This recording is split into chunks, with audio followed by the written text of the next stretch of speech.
Hello dear friends, welcome back in our channel LLB Entrance Examination, and for our purpose today we are going to discuss legal maxim, which is very important for our point of view. So without wasting on time, just come on topic that the first legal maxim is a bona fide. This term we usually used in our daily English communication whenever we go in taking admission in various colleges or somewhere where there is demand of bona fide certificate, that this student is a bona fide student of this particular college, or this employee is a bona fide employee of this particular institution, that the word bona fide is here. So always remember the word bona fide. Bona fide means sincere or in good faith. When a person done a particular work in a good faith, that work is a bona fide, that act is a bona fide. And then further, the second legal maxim is a little bit larger, that actio personalis moritur cum persona. Its meaning is personal action dies with the person, meaning thereby when there is some right A has against B, but when B is died, then that right to sue of A is end with the death of B, that actio personalis meritor cum persona. A personal action dies with the person, a personal action that dies with the person. Amicus curiae, a friend of the court. Generally amicus curiae is appointed by the court itself when in litigation, when the court feel that some particular advocate or some expert body is required to assist the court, then the court suo motu appoint amicus curiae. Then audi alteram partem, it is a very important definition, and it will also come in the administrative law syllabus, that the audi alteram partem, it is a legal maxim which says hear the other side, and this principle is a basic principle of natural justice, that without hearing other side, no contrary or such judgment would be passed which cause injury to the other body. Suppose that if the district magistrate think or take action against his subordinate and suspend him, for this suspension, law says that without hearing the other side, no order would be passed, meaning thereby this suspension order is illegal order only due to this principle, that is the audi alteram partem, and we say this, it is a violation of principles of natural justice. Then further, caveat emptor, this principle is relating to the Contract Act, Sales of Goods Act, where it is a burden on the purchaser that he must be aware, let the purchaser be aware. Caveat emptor. Affidavit is something which is written on particular piece of paper, that affirmation which is stated by who is signing the affidavit, and that is notarized or by the competent notarized magistrate or a oath commissioner. That document sworn by party before or notary asserting that contents of document are made to the best of signatory's knowledge, meaning thereby what statement is given on affidavit, it must be true. Alibi, it is a general principle of law of evidence. At another place or elsewhere, if there is allegation on A that A caused injury, grievous injury to B at Golghar at 8 p.m. and B takes plea that he was not there at 8 p.m. He is traveling in train, bus, etc. Meaning thereby A is pleading alibi. Bona vacantia, goods without owner, goods without owner. Bona vacantia,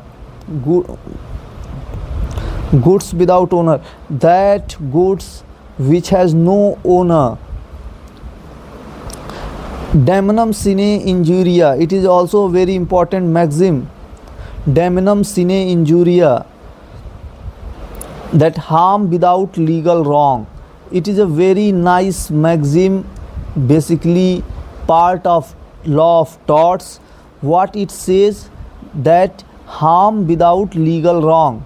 How it would possible? It would possible when, suppose A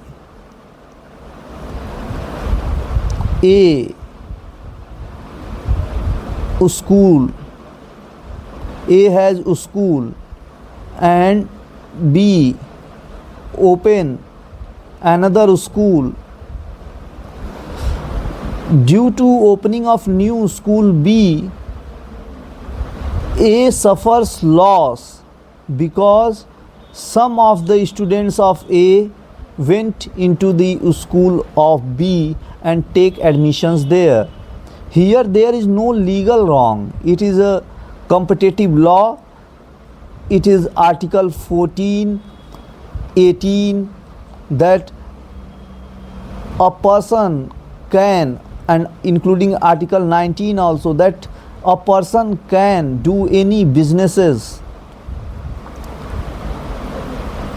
and in such business, if there is a fair competition, A can't say that he has legal injury, and in such matter A has no right to sue. Actionable per se, the very act is punishable and no proof of damage is required.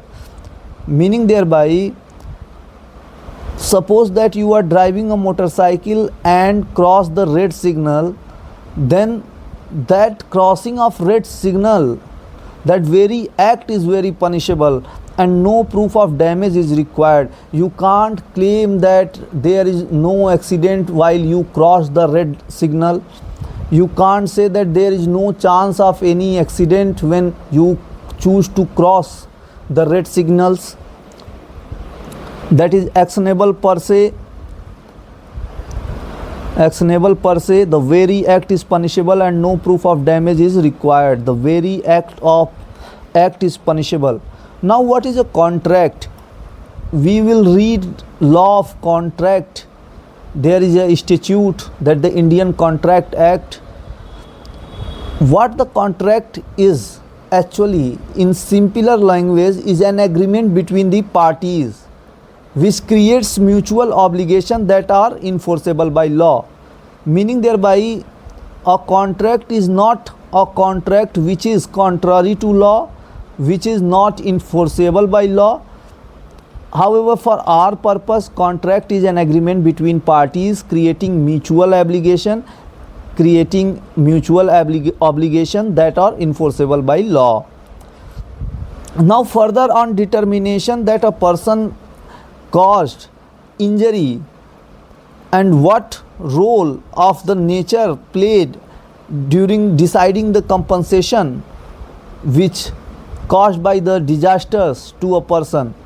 In this respect, act of God, it is a phrase used in law of torts, that an accident that occurs due to operation of natural forces which no human foresight could provide against.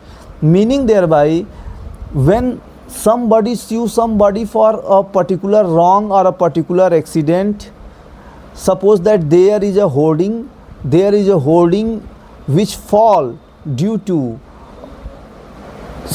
some type of cyclones, then whether that fallen off that particular hoarding is caused due to cyclone, or that fallen of hoarding can be stopped by proper maintenance. This area is adjudicated during the time of trial, where act of God is a phrase which exactly means that an accident that occurs due to the operation of natural forces which no human foresight could provide against. And again, another word, actus reus. Actus reus. Actus reus and mens rea. It is a guilty act, and mens rea is a guilty mind. Means when guilty act and guilty mind is meet, then it says that the commission of offense. Commission of offense. To prove the commission of offense and that person committed that offense, meaning thereby to prove the guilt of an accused that he has committed an offense, is only be proved by whether he has guilty mind or he has guilty act separately. And when he has guilty mind and guilty act, both should be matched at particular point. Otherwise you can't say that an accused is liable to be punished for that offense. A very common English word used in court hearing, that is a maxim, adjournment, the postponement of cases hearing to later date. And in the same manner, adjudication means decision of the dispute. The process of deciding the dispute is called adjudication. Further, appellant, a person who files an appeal. Whatever order passed by an original court, if that order is challenged by those person against whom the decree is passed, that person, when file the appeal in the higher court, that person called appellant, a person who files an appeal. Ab initio means from very point, from very beginning, from inception. Meaning thereby, suppose that a girl who is 15 years old, got married to 22 years boy, or less than 18 year boys. Meaning thereby, this marriage is void ab initio, and when after attaining the majority, any of the party can declare its void ab initio, that marriage was never taken place from initial.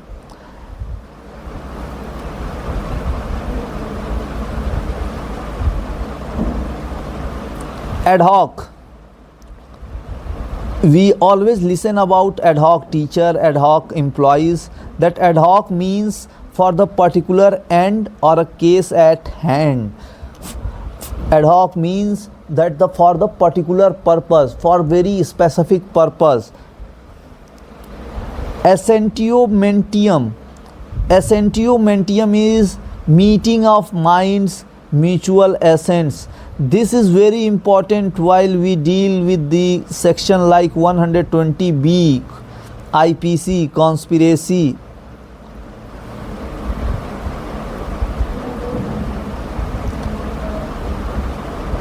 Further, corpus. Corpus means body. And in the same matter, when somebody illegally detained any person, then any relative of that person file a writ petition before the Honorable High Court or the Supreme Court, that is habeas corpus writ petition, a writ to have the body of a person to be brought in before the judge. And this term you usually read under Article 32 of the Constitution of India. Actori incumbit onus probendi. The burden of proof is on the plaintiff. Actori incumbit onus probendi. The burden of proof is on the plaintiff. Actori incumbit onus probendi. The burden of proof is on the plaintiff. And then further, another law maxim relating to the criminal law, that the actus reus non facit reum nisi mens sit rea. Actus reus non facit reum nisi mens sit rea. Conviction of a crime require proof of criminal act and intent. That is why actus reus guilty act, mens rea guilty mind. Actus reus non facit reum nisi mens sit rea. Actus reus non facit reum nisi mens sit rea.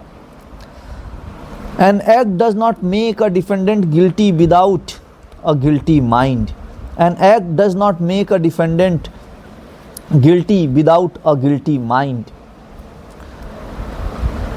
Ante litem mortem. Ante litem mortem means before a suit is brought, before contrary is instituted.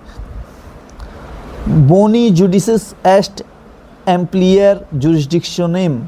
It is the part of good judge to enlarge his jurisdiction, that is remedial authority. It is a very typical maxim which is not for our purpose but for better understanding, that it is always a good judge who try to enlarge his jurisdiction and try to deliver such judgment which provide more and more remedies to the litigant. Boni judicis est ampliare jurisdictionem. Now another, a caveat. What is a caveat?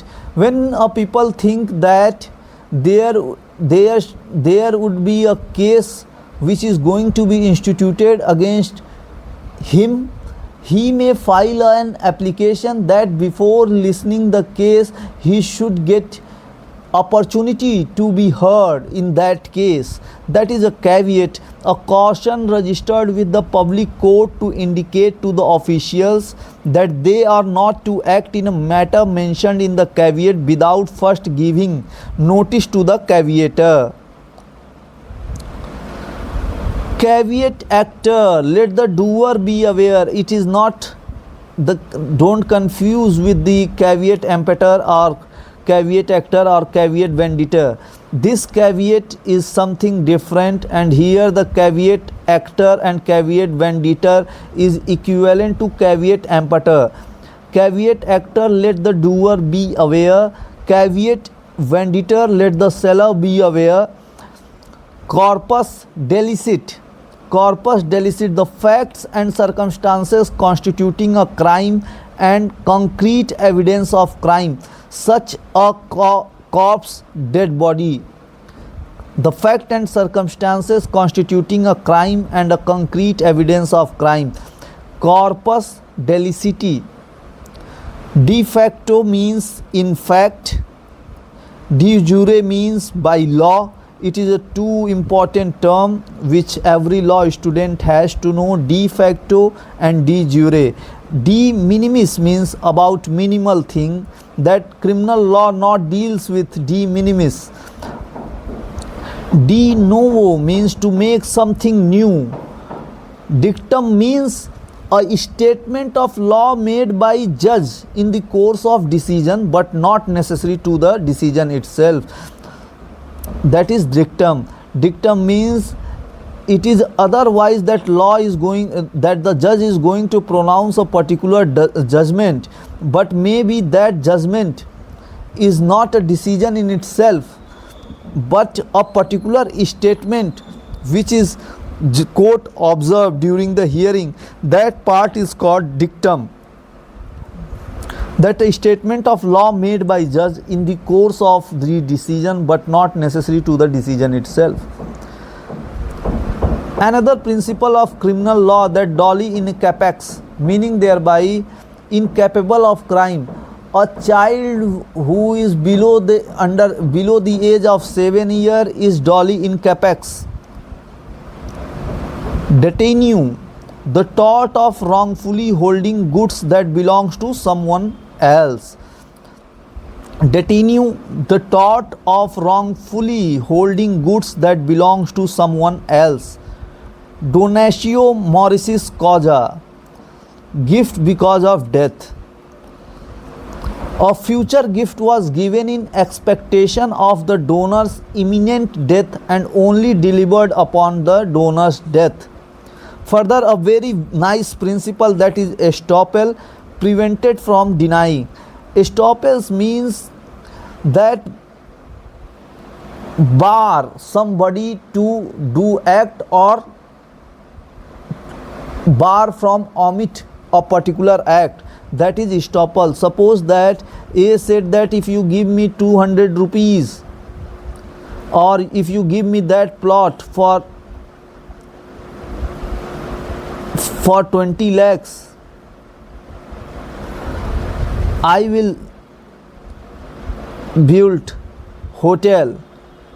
A says to B that if you give me that plot in 20 lakh per annum, I will build the hotel there, and on that plot, after getting consent and assent from the B, A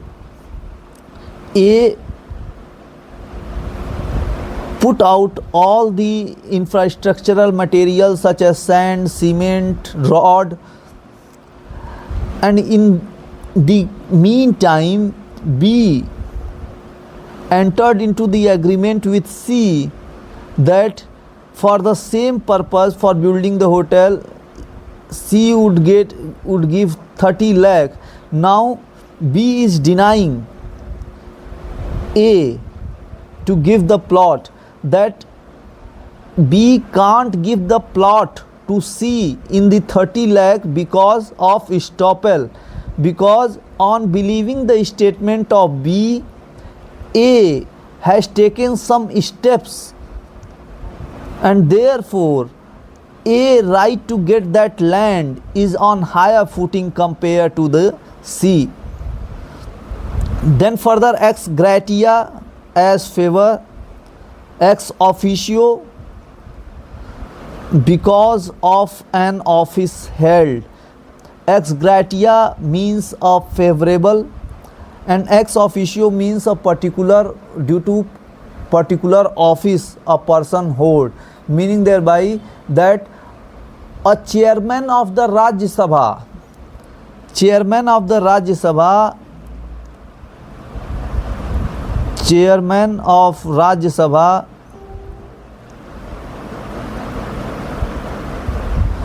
is ex officio.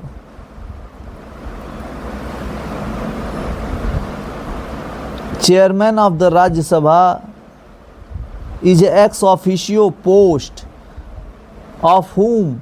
That the vice president. Whoever be the vice president of India, he will be ex officio chairman of the Rajya Sabha. So ex officio means because of an office held. Ex gratia means as favor.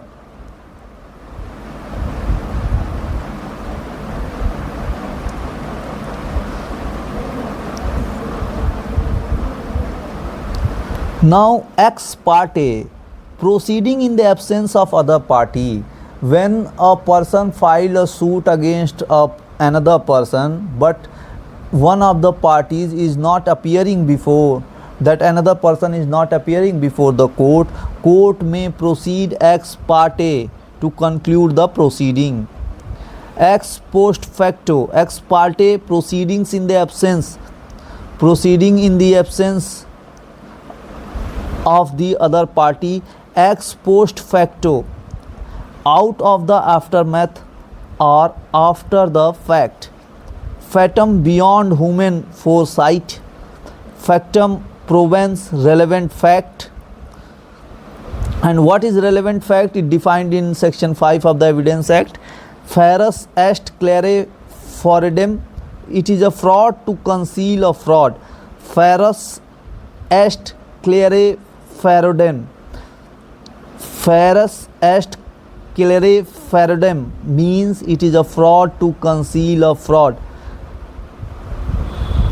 Functus officio, no longer having power or jurisdiction. Longer having power or jurisdiction. Functus officio. Functus officio. Furiosi nulla voluntas est. Mentally impaired or mentally incapable person can't validly sign a will, contract or form the frame of mind necessary to commit crime. Or a person with mental illness has no free will. Furiosi nulla voluntas est. Furiosis nulla voluntas est means a person with mental illness has no free will. And then further, a very important law on which important principle on which the whole criminal law and other civil law is governing and running, that ignorantia juris non exuet. Ignorance of the law excuse, or ignorance of law excuses no one. Meaning thereby, excuse of law is no, ignorance of law is no excuse. You can't claim that you don't know the law. The law already put burden on every person that he knew the law. Ignorantia juris non exuet. Ignorance of the law excuse not, or ignorance of law excuses no one. Injuria sine damnum. We have already discussed that principle relating to the same maxim, that damnum sine injuria means damage without legal harm, and here injuria sine damnum means injury without damage. Injury without damage, meaning thereby if somebody trespass on your land, it caused the injury. It may be no real damage caused to your property, but a legal injury is caused. Ipso facto, another important term, by the mere fact. Impromptu means readiness. In lieu of, instead of. In personam, a proceeding in which relief I sought against a specific person. Innuendo, spoken words that are defamatory because they have a double meaning. In status quo, in the present state. In status quo, in the present state. Innuendo, spoken words that are defamatory because they have a double meaning. In personam, a proceeding in which relief I sought against a specific person. In personam, a proceeding in which relief I sought against a specific person, that is in personam. And in rem means against public at large. Public at large. So this is the 51 legal maxim which is very important for the purpose of our examination. Thank you.